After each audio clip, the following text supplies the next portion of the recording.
cloud. Welcome everyone. My name is Robert Allen. Today is September the 3rd, 2020. This year is blasting by, and for some of us, we can hardly wait till this year is over, behind us. We can back to normal life. Will we ever get back to normal life is a real good question. We have been turned upside down, and I guess we're still here. You know, things didn't turn out the way we thought they would, but we just made it happen, right? So welcome everyone to Successful People, our conversation we have every single week. The question, I have a subject I want to talk about, but I want to actually take a little detour and ask you a question. We've touched on this before, but I actually want to see it again. I read an article on Direct Selling News about the things we learned from COVID-19. And a lot of it was that things will never be the same, and that people are able to shop online versus whatever. And there were some pretty basic reasons, but what is the lesson that you have learned from COVID-19? What did you glean from this experience? We can either glean wisdom, or we can complain. So, as they say, complaint is a prayer to the devil. So one of my quote I would think about. So if you're still complaining about something, you're sending prayers to the wrong source. But the bottom line is, if you've learned something, then it's been a valuable experience. That's what wisdom is learning from bad things. So, John, you want to tell me, what did you learn? What did you learn, John? Robert, what I learned was that going forward, we're not going to need large office buildings for people to sit in and have offices, because they're all going to be working from home from now on. And I am so glad that you told me about 30 years ago to buy single family homes, which I have done. Good. And so that's what I learned. Yeah, well, and that's a good question, John. What is going to happen to commercial real estate? What is going to happen? We still have business. Business will still be growing, and we'll still have businesses. Will they learn to not need offices? Will it hurt for at least a period of time the office space market? I don't know the answer to that question. Haven't seen any research on that yet, but seems like it would take a hit. Not just my personal experience, personal guess. It'll take a hit. I don't know how long it'll last. People who also wonder about what's going to happen to real estate itself. Is real estate going to collapse as a result of this pandemic? Well, the government money, the money that they send everybody, is running out. So pretty soon we're going to have to go make our own money again. So the real question is, do we really have enough money to have housing? And the answer to that question is, there's going to be some foreclosure issues. And over the next couple of years, if you're a real estate investor, I think that would be a good thing to look at. There are going to be some foreclosure issues. There might be some cities where there are some major foreclosure problems. In my state of Utah, it's a booming, frankly, and people are moving from a lot of the places of the world to come here. A little more quiet, a little more less expensive real estate. So it's booming like crazy. We're doing some renovation on our house, and we're having a hard time finding people who come work on it, to tell you the truth. And prices are rising, but not every state. There are going to be some states where there'll be foreclosures, so watch out for those. What else did you learn? Share with me. What else did you learn? I found out that I was traveling 10 or 15 hours a week locally in my car to get to various meetings and so forth, and much of that has disappeared. And so it becomes very clear that if I want to increase my productivity, I just put those 10 or 15 hours to better use. There you go. It's true. It's true. We used to be doing a lot more meetings, and now we just figured out a way to do without it. Good. What else? Give me another aha. What's another Uh, another thing you learned? What did you learn from this COVID-19? Bob, this is I Ken learned. McKay. Who was that gentleman? Ken McKay. Yeah. Mr. McKay? Go ahead. Ken, Whoever's on. go ahead, McCann. Sure. Okay. What'd you learn? Oh, I have a radio show. And what I've done is I've always worked a little bit from home anyway. And working from home has been good because I've been able to put together playlists and I get my CDs and the music from the station.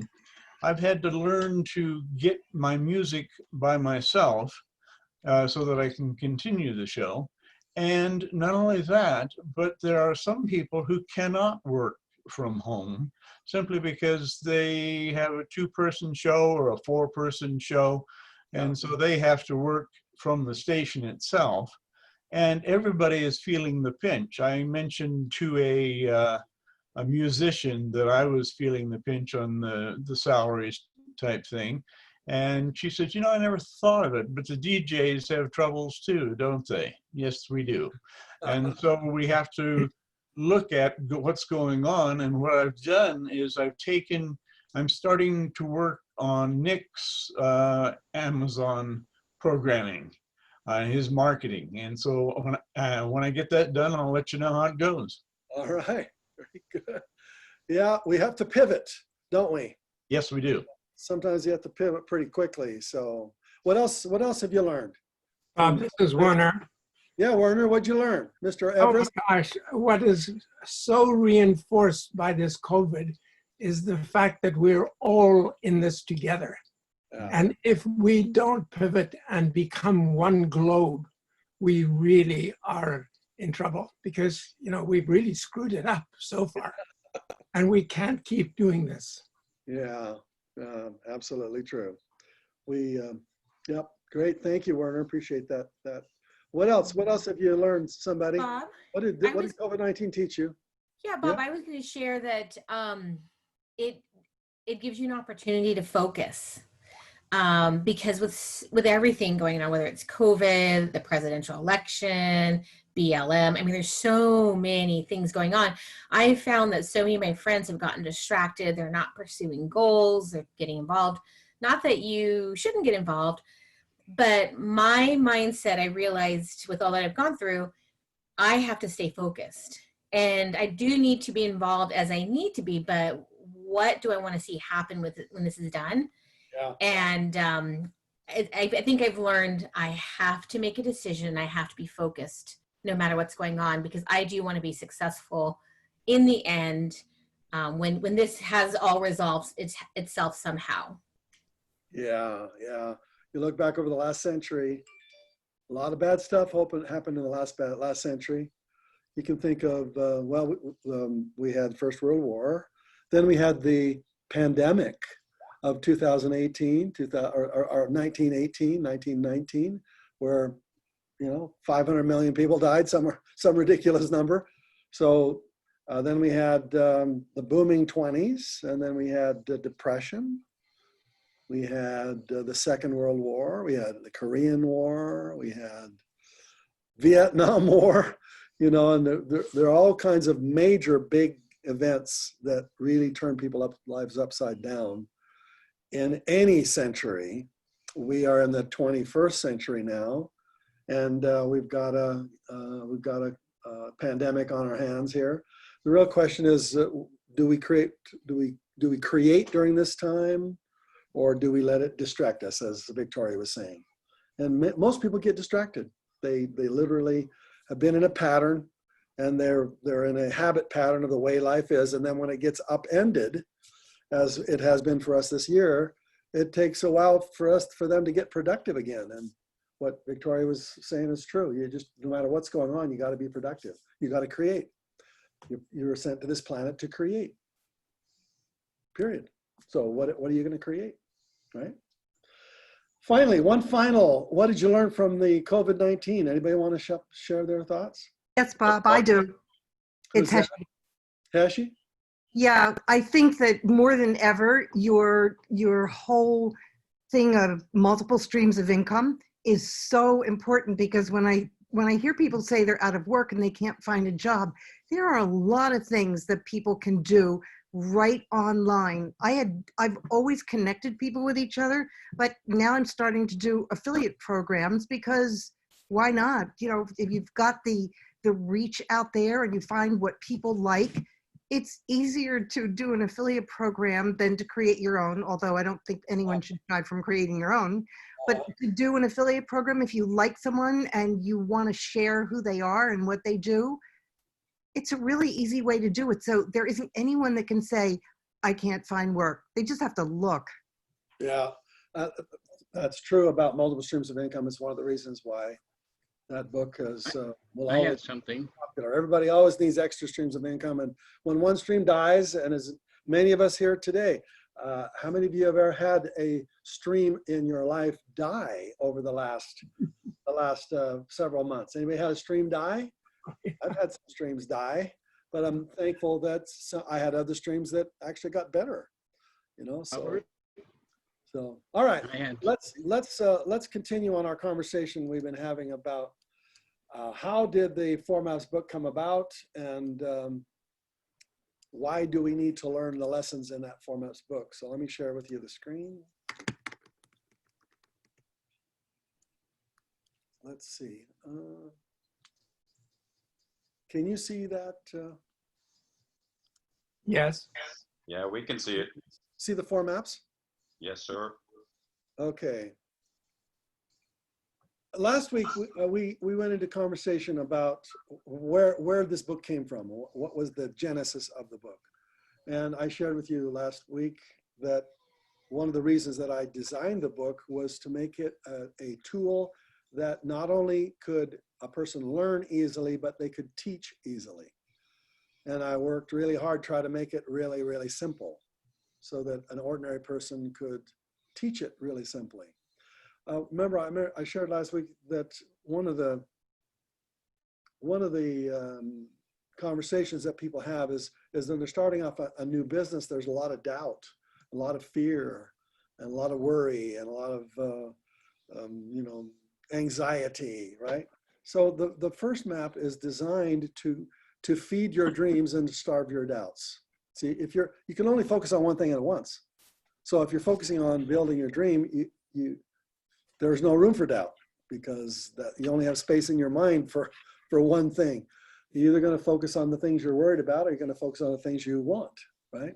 So it's designed, the way I designed it was to constantly remind you every single day, there are some dreams that you have. There's things going on around you that are going to try to knock you off your path.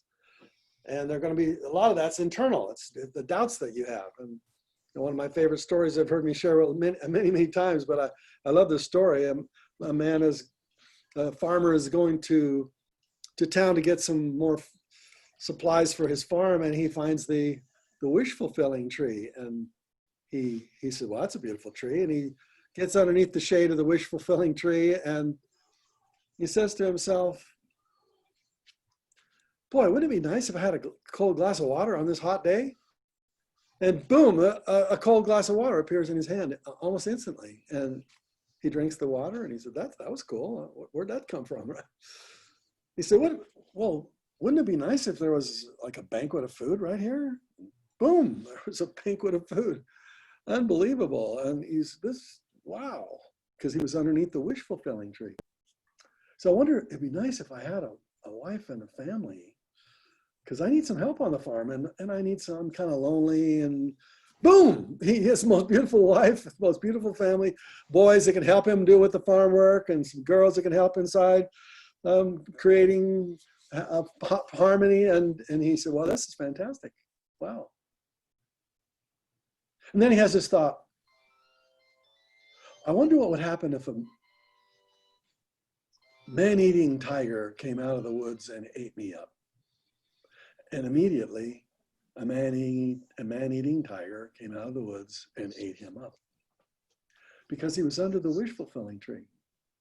And what the first map of the 4 maps, relating that back, is constantly remind yourself that whatever you wish for, you get, even if you wish for things you don't want. And why wishing for something you don't want That is when you are worrying and are have fear of something. Fear is just wishing for something you don't want. And it immediately happens. It immediately happens in your life. When you're afraid about something, anxious, worried, you get it. Whatever you fear, you get.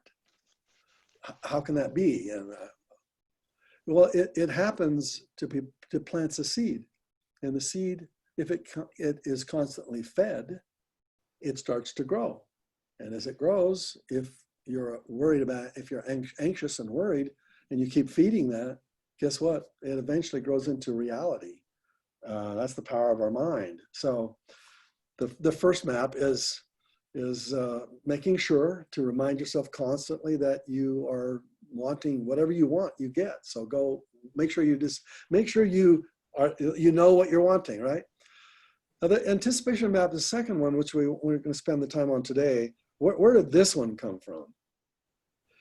The first map is a right brain map, and the second map is a left brain map. Right brain is where you get to imagine whatever you want to have, and in your left brain is the realistic side of you, and that's why we both have these two sides of us. At least that's the way somebody taught it. I don't know if it's really true that there's a right and a left brain like that, but the point is we need to feed the left brain in order for it to feel like it's contributing. Your right brain can't just dream of things all day long without doing anything about it. It needs to have some left brain, some left brain juice in there. So the anticipation map is a left brain map. It's what could go wrong. It's not all rosy, you know. There could be some problems that would happen from it, right? So for example, there's another visual. It's one of my favorite visuals of left brain, right brain. Let me show this to you. This is a Mercedes ad, believe it or not, but I love this ad. The right brain is colorful and all kinds of stuff. The left brain is very structured, and each one has a description, and the pictures are too small for me to read it to you, but the visual is pretty clear. But they both are necessary. So if you only feed one side of it, you're always dreaming about what you want, without adding some realism in there, then it just doesn't seem real, you know? And so sometimes you need to anticipate what could go wrong, right? So let me share that screen again. So on the way to your dream ideal lifestyle, what's going to stop you? What could hold you back? Now, remember, originally this was a network marketing book where it's a very difficult thing to share with people because you have to sell and you get rejected and all those kinds of things. And so therefore I decided, what are the 5 major problems that a network marketer would have, you know? Why do they fail? A lot of people say, well, network marketers fail more than ordinary business people, but that's not true. You know, the average entrepreneur, the failure rate is about 95%. Over a 5-year period of time, you start a business today, 95% of those businesses will be gone. And the same thing with network marketing. A person starts, joins, gets a kit, you know, goes out and shares it with their friends, and 95% of those people fail too. It's not easy. Any kind of entrepreneurship is difficult. So what would be the things that would stop us from getting to the top of the mountain? And so I began to just, you know, brainstorm answering that question. That's one of the ways in which you use your brain. Your brain is a question answering machine, and it answers it either consciously or unconsciously. So when you ask your brain questions, it stews on those questions. Sometimes it gets an immediate answer from your conscious mind, but your unconscious mind, what does that consist of? Your unconscious mind, from the day you were born, consists of everything you've learned, and every person you met, and every class you've ever sat into, all the bad experiences you've had, it's just a repository of everything that you've experienced. And therefore, when you send a question to your unconscious mind, when you ask a question like, what could stop somebody from being successful? That's the question I'm asking myself, and I get answers. I get my brain research. In addition to your conscious living mind from what you've experienced in this life, this is my personal belief, but I think many of you would agree with me that if our spirit comes into our body when we are first born, that it's not just the union of the sperm and the egg that makes you. That life force that comes into you is a spirit that brings with it from a previous existence lots of knowledge, lots of experience, lots of learning that comes to our unconscious that I think we can tap into also. Once again, that's my personal spiritual belief, but when I ask questions of myself, I'm asking questions of my entire existence, which is long before I got here on this planet. Therefore, there's lots of wisdom that everybody brings with them. In my opinion, that little spirit that comes into that little baby is a very, very, very wise spirit that grows into a little baby body and then grows into the human being that we know ourselves today. We learn and we grow beliefs about ourselves from our current experience, and we sometimes form beliefs that are lies. And belief, the word lie is in the middle of belief, life. And there's a lot of beliefs that we have that are lies.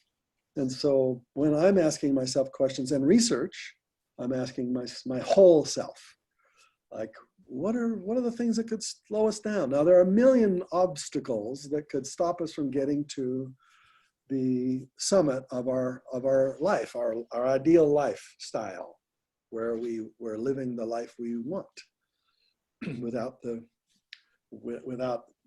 having to go get the money every single day. We were living a little more freer life, a free lifestyle. There are, like I said, lots of different obstacles, and my specialty is to think through the hundreds of possible obstacles and try to decide, discern, to simplify what are 4 or 5 biggies. Because if I give them a list of 12 or 15 problems that could slow them down, then people get bogged down in the learning. And I don't want them to be bogged down in the learning. I want them to be in the mode of taking action, of doing. If they're in learning, that means they're not progressing, they're not creating, they're just learning. And so my question when I created this map was, what are the 5 major obstacles that slow people down? And the first obstacle reaches everybody, no matter whether they're in business or whether you're an employee, an ordinary person. That's what I call the whirlwind. And that's just all the millions of things you got to do every day just to be alive, just to live, just to eat, pay the payments, take care of your family, do your hobbies, get some sleep. Just living is a whirlwind. And it's so easy to get distracted that sometimes we're so overwhelmed with the whirlwind that we take our eye off what we want, which is an ideal lifestyle or an ideal contribution to the planet, the ability to give your gift to the world. And sometimes you're so busy taking gifts from other people, trying to just keep your nose above water, that you don't have the time to literally say, hey, I came to this planet to get some things done. I need to give. I have to give. What am I going to give? Now, entrepreneurs give by selling the solutions to people's problems. That's their gift. And sometimes they need money to pay for things and make a little themselves. So they give and they get paid back in a sense. Some people are not into that kind of giving. They are just giving and without any expectation of return. But all of us need to be givers. Yeah, entrepreneurs who give and get money back, they also have to give as much as they can. It's the greatest, probably the most important thing I've ever learned in my life about how important it is to give. to give, give, give, give, give. And like I said, I think it was on this call last week, was it? You throw a piece of bread on the water and you get a sandwich back. That's always what happens with giving. But sometimes we're so overwhelmed, we just don't even have time to give. You know, we feel like, I don't have time to be nice to people. I got stuff going on in my life. You know, the COVID's chasing after me. But regardless, every day you have to carve out a little bit of time every day to invest in your future. And that means you have to say no to you have to say no to everything else. And you have to say no to people who say, well, you know, we got to get this done. You say, no, I can get that done 3 hours from now, and I'll give you 100% of my time. But right now, I've committed to another thing on my appointment book. They don't have to know that you're having an appointment with yourself.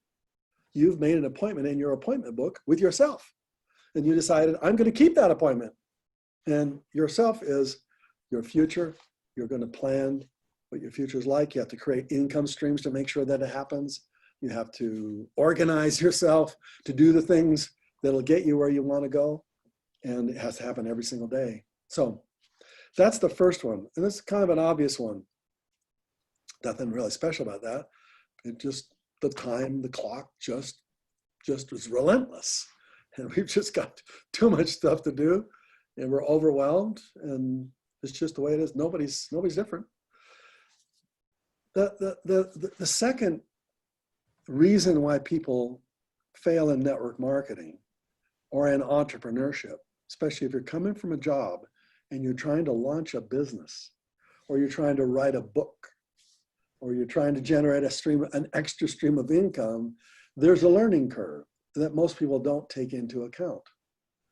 They don't realize that they'll invest some money to buy this solution, and then rather than walking immediately into the return on their investment, they have to invest more time and more money just to learn how to have the skill to do the thing that they bought, the program they're trying to launch. And learning curve always means that you get worse before you get better. And you have to look like a fool before you look like a genius. And most people don't take that into account. So I was trying, in my training of network marketing professionals, I was trying to say, you're going to try to go out and talk to your friends and family about this opportunity, and you're not going to be professional at it. You're going to look like a fool at first. You won't know the answers to any of the questions, and you'll stumble a little bit. And that's why I recommend, and this for this one industry, that they have their upline be the one who does the talking at first, so that while they're learning, they're going through the learning curve, their upline can answer the questions and can do the presentation until they get good at it. And but most beginners, they don't do that because they're very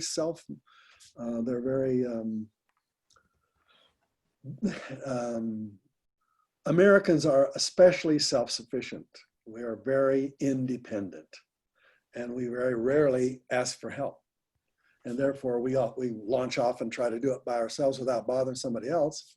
And we end up making a fool of ourselves because we're so doggone independent. We don't want to ask for help. So what I'm trying to say to a beginner is you need to ask for help. You know, there are pros out there that can help you and can guide you and walk you through the learning curve. Because if you try it by yourself, you'll end up this. You see the smile, the crying face there. Somebody who didn't make it through the learning curve. And what happens if you don't make it through the learning curve is you end up failing out of the thing you said you were going to do, and losing the money that you put into learning it, losing face in front of the people who heard that you were going to change your life in this one specific way. And a lot of people don't make it through the learning curve. That's why they end up being afraid of failure, because they failed. And they tried to do something and it didn't work, or they didn't work it. And therefore they failed. And most of us have failed bunches of times in our lifetime. So we're pretty sensitive about trying to do something new. And so what I was trying to teach through this method here was to say to a new person, a beginner, you can't expect to be successful immediately. There are steps you have to go through. And if you don't go through those steps, then you shouldn't expect to be successful at this. And most people never share that with beginning network marketers. They just say, let's get started. Let's talk to your friends. Let's get going, you know, and therefore a lot of people fail. And the reason that they fail is because they just didn't anticipate. They didn't anticipate. And this is, like I said, that's a left brain conversation. Now, as I said last week, as I got into writing and teaching this for a network marketing group, I began to realize this is for everybody. You know, everybody needs to really have the anticipation map, no matter who they are. And so that's why when we published the book, it wasn't a network marketing book. It's about a book that anybody can use. And so very rarely do I ever share with people, like I'm sharing with you now, what the origins of the book were. No, I don't talk about it at all, you know, except for private groups like this, right? So this is the way most people start off. They have high expectations, and then the realization of the effort and complexity, and that's why they quit. And they don't get to see the light at the end of the tunnel. And I think it's important for people to be aware. I think it actually, what happens is once a person is aware of the challenges, they are prepared for the challenges. The challenges are not as scary once they're prepared for them. The challenges actually don't appear to be challenges any longer. They're actually kind of like fun opportunities to test yourself. Let's see, can I make it through the learning curve? You know, most people can't, but watch me. I'm going to make it through the learning curve. And so that's why I like to share that on the very front. And number 3 is the marshmallow. And a marshmallow is a sweet thing that distracts you from the thing you really were going for. And once again, this applies to everybody. We have a million distractions every day. You know, as I'm talking to you, my phone is dinging here on the side of the table and messages are coming through, you know, news is coming through. We are distracted. We are the most distracted society in the history of the world. And it's not going to get easier. It's going to get, as the internet becomes more pervasive and our online world becomes more pervasive, we're going to have stronger willpower. We're going to need to be stronger. And we need to say no more. And if you look, two of my favorite heroes, Warren Buffett's one and Steve Jobs another, for what they have accomplished. They both of them said the same thing. My biggest secret is my ability to say no. Warren Buffett, I say no to everything, except every once in a while I'll select a company that makes me a billionaire. But I'm going to say no to 10,000 companies that won't cut it. So he's strong at saying the word no, and so did Steve Jobs when he came back to Apple. You know, when they kicked him out of Apple, and they ran it into the ground while he was gone. When they brought him back, what's the first thing that Steve Jobs did? He canceled almost every project that they had on the drawing board. He said, we don't do that. We don't do that. We don't do that. We only do a few things, and we do them insanely great. We don't, and so therefore, he said no to almost everything. It's one of the reasons it's the richest company in the world. It's from 1998, 20 years ago. 20 years ago, it was almost bankrupt. Today, it's the richest company in the world because of that one formula. So I want to say, all of you, you're not only going to say no to the overwhelm, but you have to say no to all the little sweet things that come along, little distractions. It's fun. Let's go try this out for a while. You have to say no. That comes from the book called The Marshmallow Test by Walter Mischel.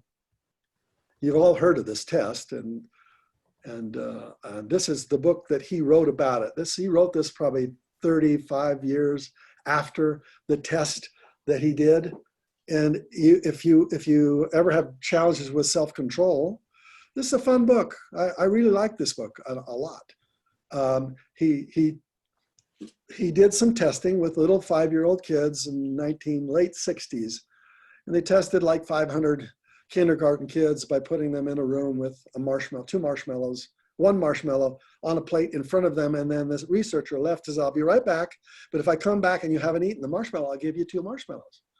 And when the researcher left, you've heard this before. In fact, there's all kinds of, when you go onto YouTube and do the marshmallow test, you'll see live videos of kids resisting the marshmallow and then finally eating it. It's hilarious. The point is that two-thirds of the kids could not resist the marshmallow. Couldn't resist it. They ate it. And when the researcher came back, they only had 1 marshmallow and they had already eaten it.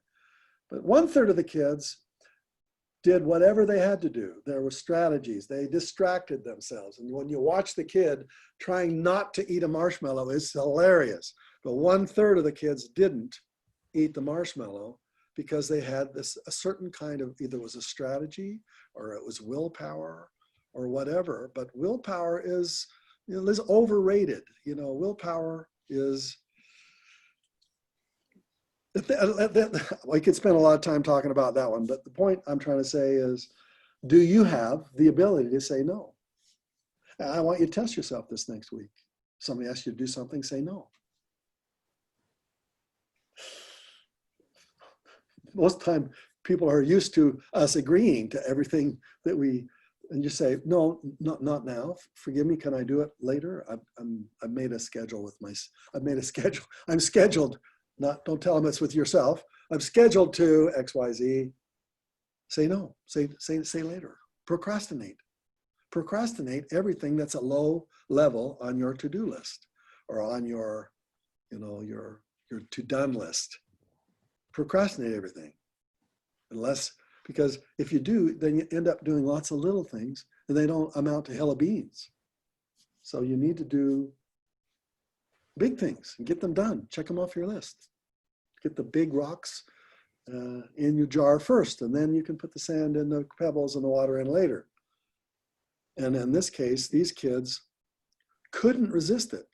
Now, the 1/3 that did, they tracked them for every 10 years. They would find out where they're at, all of the class, where did they go, and found out that 1/3 that could resist the marshmallow ended up being the most successful by far of the entire class. Those 1/3 had better marriages, better money, better education, better health issues in all areas of their life because they had the ability to say no. So by planting that seed in this map about willpower, by planting that seed, I'm saying to the new beginner, no matter what they're beginning, you're going to have to say no to lots of things. And if you can't say no, then you should not expect to win. I don't expect you to reach the dream you have, because most people don't. And like I said, 81% of the Americans have a book in them, but 1% of them actually write it. Why? Because 80% of them couldn't get through the challenges to actually get the book done. They wanted to do it. They said they were going to do it for their entire life and didn't get it done because one of these 5 things got them. Either they got too busy, or they couldn't learn how to do it, or they were distracted by the marshmallows, or the line there that you see at the end is the cliff of fear. It's fear. We are just afraid to do lots of things, and we're afraid of losing face. And unfortunately, in order to be rich, you have to lose face. You have to look like a fool. Most people will think you're a fool anyway for even saying you want to be wealthy, or you want to be an author, or you want to run a marathon, or be in a play, or write a song, or every time you tell people that you're going to do something, almost everybody is going to tell you you're out of your mind. Some people go, oh, well, good for you. But in their mind, the back of their mind going, never going to happen. Ain't never going to happen. So the fear thing is big. It's a biggie, and it's probably controls most of us. No, you never get beyond the fear. You always will do things that will scare you. So the question is, are you willing to climb the cliffs of fear? And if you don't get them. You don't get the good stuff. And so my son and I went to a lake in Canada. I was raised in southern Alberta, Canada. And there's a park there called Waterton Park with lakes in it where there are beautiful fish and lots of fish in these lakes, except sometimes the lakes are behind a cliff like that, and you can't get to the lake except going across that cliff, which my dad showed me when I was about 14 years old. He took me to this same spot when I was 14 and showed me the cliff that he had climbed when he was my age. No, he was older. He was probably 30. And he said, I've only been in there once, and the fishing was fantastic. I never went back again. It was just too dangerous. But I just wanted to show you. And so he showed me the cliffs. Showed me the cliff, but didn't take me to the. And so when I was 30, I hired the son of the guide who took my dad in to those lakes. And so I went in, and I've only been in once, and the fishing was fantastic because the fish are so much bigger and so much hungrier because nobody dares go there. And they don't get fished out. So what I'm trying to say is you want to be wealthy, you want to be successful in anything here. I keep talking about wealth, but remember, that's just my subject. But for any of you, in whatever you want to succeed at, you're probably gonna have to face some fear. And the reason that some people are miles ahead of others is because they've climbed cliffs that most people don't dare climb, right? So here's my son looking at that cliff, realizing that the trail, I can see the trail, you probably can't see it, but I can see where the trail is. And it's freaky, you know? I don't think, I wonder if my, let's see, can you see my pointer? Can you see my pointer on the screen? Yeah, yes, I can. Okay, there's where you start. You have to climb up here, and the cliff starts right there. This is the path right there. And you can see this strata right there. You have to cross that right there. And then you go up this little place up into where you get into the lakes up here. And there are 3 beautiful lakes with lots of fish in them, but this is freaky, right? Freaky. So we walked up to the cliff. There's my son, Aaron. Well, I didn't take him in. Wasn't going to go. But one of these days, maybe he'll decide he wants to do like I did with my dad. I'm just trying to share with you that when you have a cliff that you cross, it makes you stronger. It makes you tougher. It just makes you realize that you can do things you didn't think you could do, and therefore you come away with higher self-esteem. The formula for self-esteem is really simple. Face what you fear, your self-esteem goes up. Run from what you fear, your self-esteem goes down. That's it. That's simple. And most people are always running from what they're afraid of. In their mind, they say, no, I'll do that later. I'll do that. They're procrastinating. That's running from fear. Procrastination is just a simple running, putting things off because you're afraid to face them today. And therefore, you want to know why your self-esteem goes down? Because you're always running. And I totally understand that. I've done the same thing myself. Much of my life, one of my biggest fears was selling on the stage. And for 30 years of my life, I'd get on the stage and I could teach my heart out, but when it come to asking for the money, I couldn't do it. And it cost me millions and millions of dollars. I had to hire people to come in, and at the close, I'd let somebody else come in and close for me because I couldn't do it. I was terrified of what people would think of me if they thought I was a pushy salesperson. Now, isn't that a stupid thought? But thoughts are things, and things result in actions, and those actions generate the results that you generate. And so for me, for 30 years, that fear really controlled me. I'm not afraid of that fear any longer. I had to finally go through it. And the reason, having gone through it, the reason my self-esteem about the fear of selling is I'm not afraid of it anymore. Give me the opportunity. I like it. I enjoy it. But for 30 years, I'm sorry, I was afraid. So I'm sure some of you have experienced that fear before. The fear of rejection, the fear of failure, the fear of looking like a fool, the 5 fears, the acronym I created so I can remember what the fears are. Fear of FEARS, failure, embarrassment, abandonment, rejection, and success. Those are the 5 big fears. Those are the 5 cliffs you got to climb, and you got to climb them. And just there isn't another way. Finally, the final biggie is the sudden storm. Things just happen. Did we have a sudden storm this year with COVID-19? Oh, holy smokes. Sudden storms happen. You can't plan for them, or can you? If you draw this map, and I want all of you to draw this map so that you're driving it home internally, you're basically saying there could be a sudden storm. And when that happens, things shut down. Am I still going to climb in the middle of the rainstorm? Am I going to just go inside and just wait till it blows over?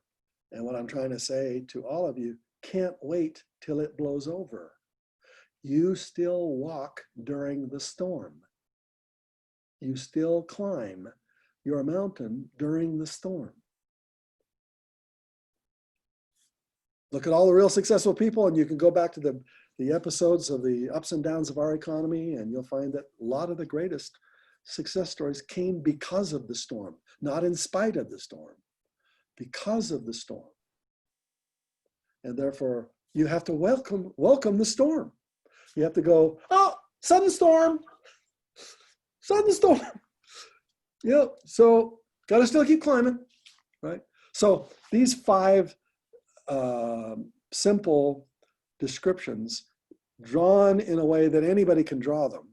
Like anybody can draw this, especially if you're starting off with the smiley faces and put the boxes around them and do the hill and then do the path.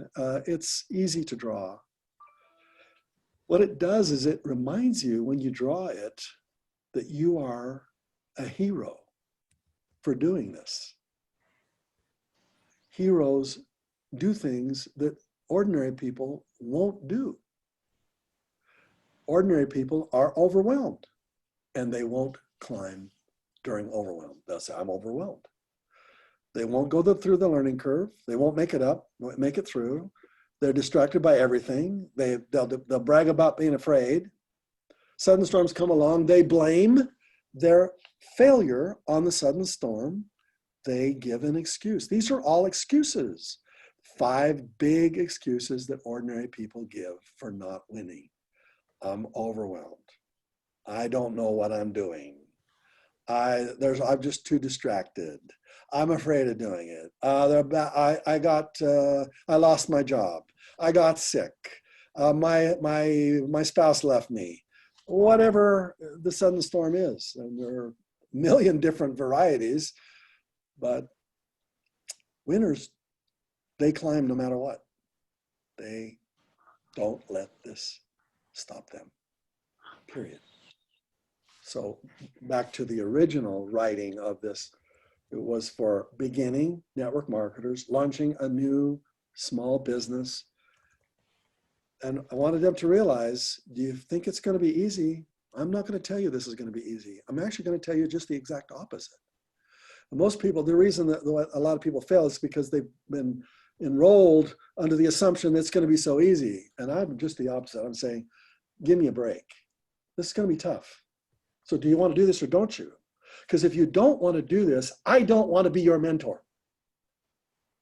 If you're not willing to sign your name on that line, the line that goes between the frowny face and the smiley face, I made them sign their name on that line.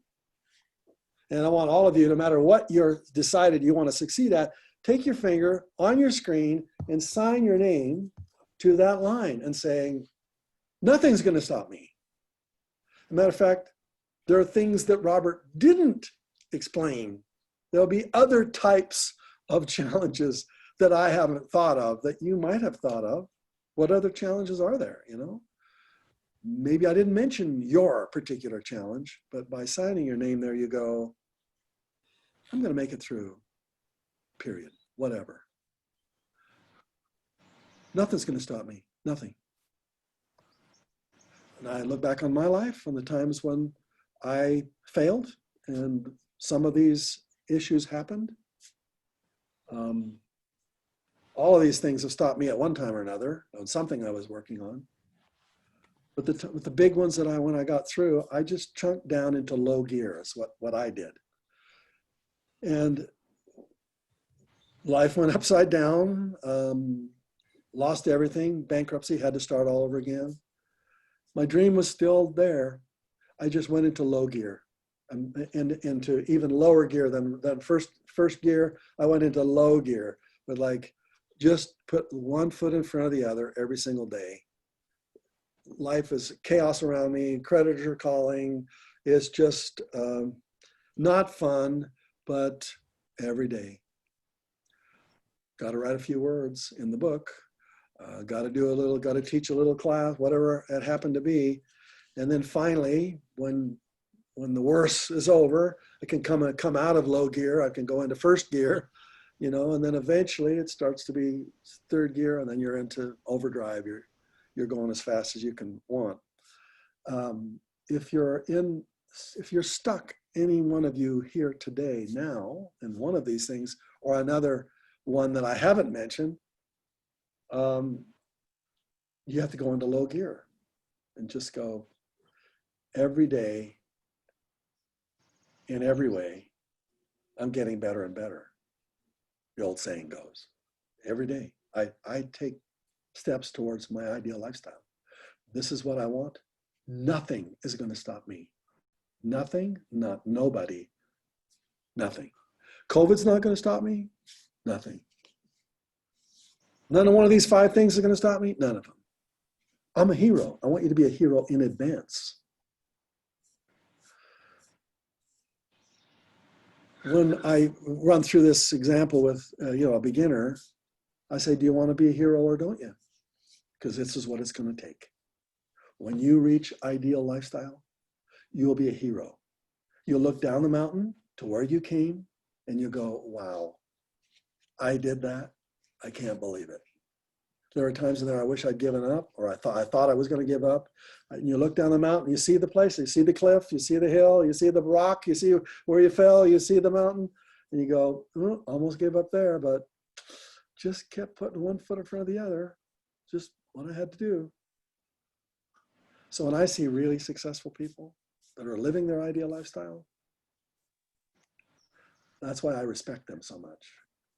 Nobody gave it to them. They had to dig it out one step at a time. That's, to me, they're heroes and heroines. And so that's how that map came about. All right.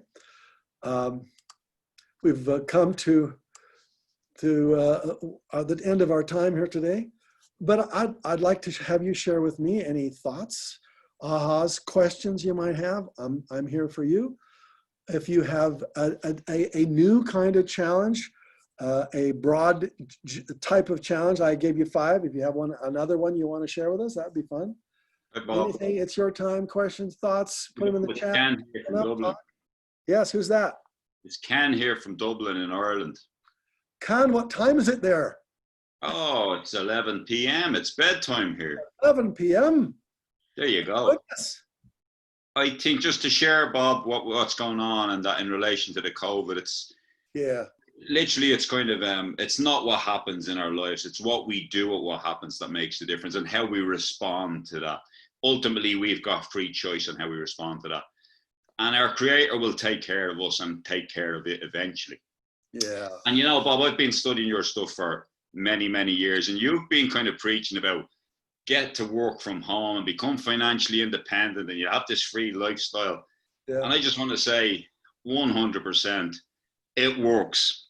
I've been religiously applying your teachings for years, Bob. I've been studying all your material. I've heard your coaches, and I've really applied what you've been preaching. And I want to say 100% that it really works. I'm financially independent. I don't have to go out to work every day. It's incredibly powerful and free. I'm not caught up in the day-to-day society. But I want to get on to financial freedom rather than just financial independence. All my bills are taken care of. But I don't have a private jet yet. You know, so I'm still thriving and trying to raise the bar and avoid complacency and get to the next level. And, you know, I'm just looking how to do that. And, you know, recently I've come across a product to help prevent this COVID thing. And I've just been introduced to a company here in Ireland where I'm going to possibly be selling that item and try and get this war on COVID going. Yeah. So I'll keep you posted, Bob. I'll keep you posted. Exactly. Just that's my feedback. Thank you for all your work. Thank you, Ken. Thank you. That's amazing. You can do it in Ireland too, huh? Very good. Good. The principles are the same all over the world. Principles are the same. That's right. Okay. Any other thoughts, comments, questions? You want to jump in, somebody else? I was just going to tell you a book that all of you might be interested in that really gives examples of what you were saying, Bob, that, you know, you have to go through the hard things and it makes you better and stronger. There's an amazing book called The Emigrant Edge. And by the way, it's by an Irish guy, Ken. I can't remember his last name right now, but emigrant spelled with an E, not an I. And he's a very, very wealthy guy in America now, but he's from Ireland. And what he began doing was studying immigrants, people who have left their countries, which are immigrants. And, you know, I was one. I was born 2 years after my parents got to North America. And I'm telling you, life, as he says in his book, is really tough for immigrant kids. The culture is completely foreign. Their parents don't know it yet. So when they go to school, there's no one to guide them. If you're going to have any success at school or in social life as a kid, as an immigrant, you have to find your way all yourself. And anyway, he gives all these examples that because life was so tough for these kids, their rate of success in whatever they do as adults is absolutely sky high. Because it was tough, because they were going through exactly what you were drawing, Bob, every day, basically. And not only did they not have people that could tell them the culture, you know, mostly immigrants have no money, so they're dealing with all that as well. You know, they have to get their own little jobs to get anything. Also, they don't have their grandmothers and aunts and uncles there. They're back in the old country. So again, socially, they have to if they're going to have friends, they have to do it themselves. So, you know, it wasn't for me, it was really tough. But after I read that book, I was so glad because I realized what an asset that was. And you don't have to be an immigrant. Any tough experience, any challenging thing you take on. Thank you, Peggy. That was a great comment. Somebody else want to jump in, share thoughts, questions, ideas? Well, I've got an idea. The crisis is bigger than COVID because we have a breakdown in politics in the U.S. with riots. And so I'm basically working with the philosophical solution to that. I mean, I have savings. I don't need the money immediately, but it will come in if I just contribute a philosophical solution to the breakdown in American politics. Great, do it. We need it. Bob, Michelle here. I can relate to you. My first big success was in construction and just going gangbusters. I'm in Living Southern Homes, Architectural Digest, Street of Dreams. And in 1 year, I lost everything and really didn't have that foundation to come back. And it took me 10 years to pay back everyone and to crawl out of my hole. And again, just hit super success, international company. We were going forever. And you would think I would understand about unknown storms. But I got hit again and didn't lose everything, but close.